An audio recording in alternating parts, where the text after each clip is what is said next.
Good morning guys, welcome back to Leticia's Kitchen. For today's vlog, magluluto tayo ng white ampalaya. So ito guys, so ngayon hahatiin ko na yan.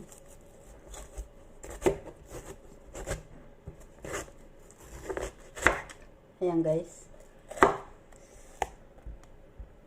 Ayan, ang ganda ng loob. So ngayon, tanggalan natin ng seeds. Kasi ito yung mapait sa ampalaya. At saka tanggalin din natin yung white sa gilid-gilid mo.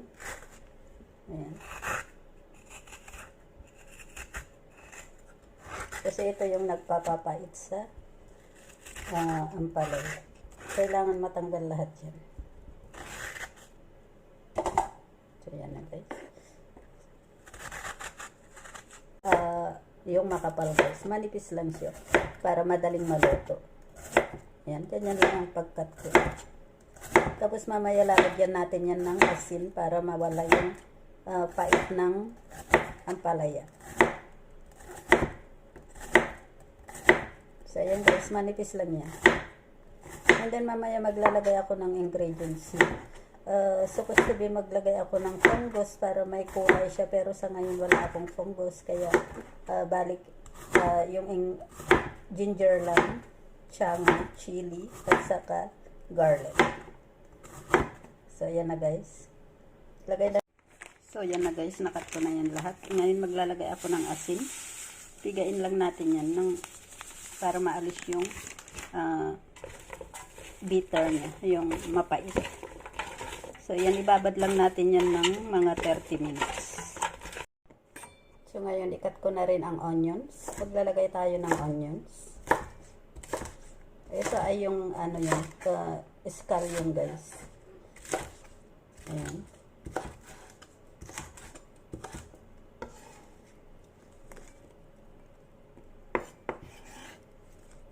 So mag-cut din tayo ng chili.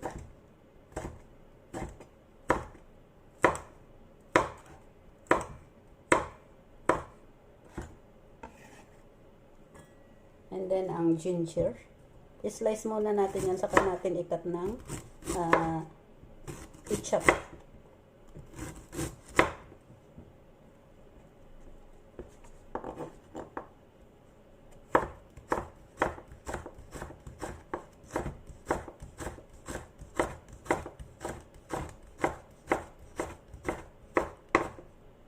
Ayan.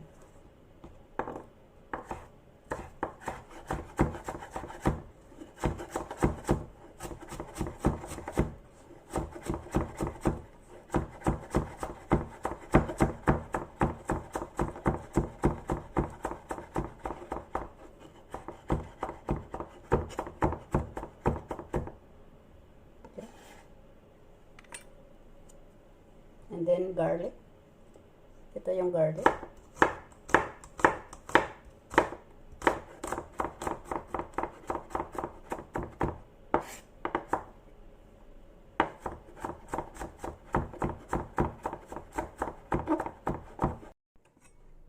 So ito na, maglalagay din tayo ng 3-layer pork. Ayan.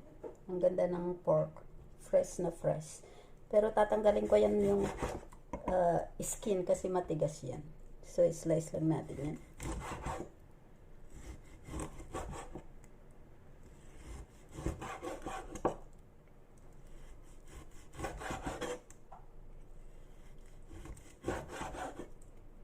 Yan, saka natin hatiin ulit.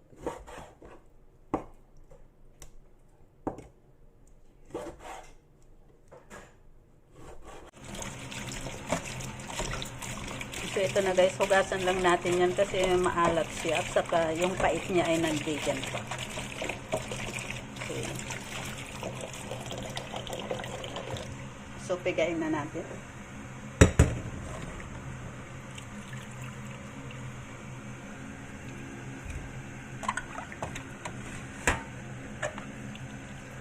So yan na guys. So yan na guys. So first thing, i-fry ko muna yung bitter melon. Patuyuin lang yan bago ko i-fry yung ingredients. So, yun guys. Patuyuin lang natin yan. Alisin lang natin yung tubig.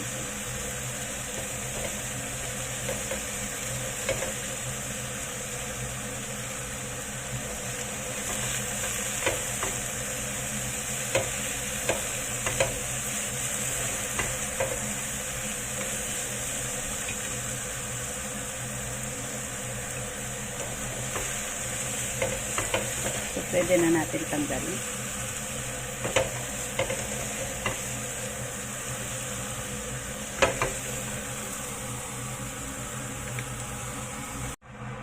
So, ito na guys, i-fry na natin yung pork. Hanggang sa maging brown siya. Saka natin ilagay yung ingredients. Yung mga garlic at saka onion. Ngayon ilagay ko na yung ginger. Yan guys, yung ginger, garlic, saka scallion. So, i-try lang natin yan hanggang sa lumabas yung aroma niya.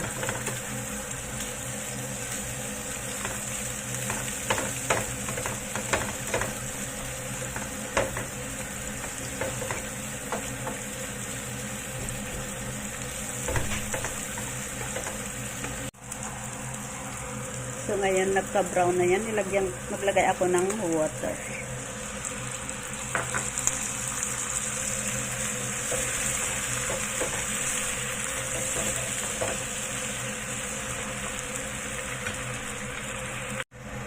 So, ito na guys, ihalo na natin ang palaya.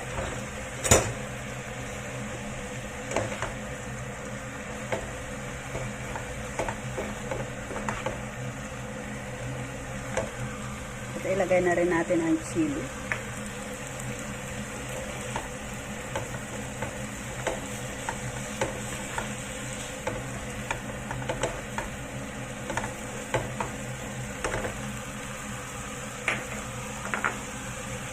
So, yan na guys. Pwede na yung tanggalin. Luto na yan. Pwede to serve na.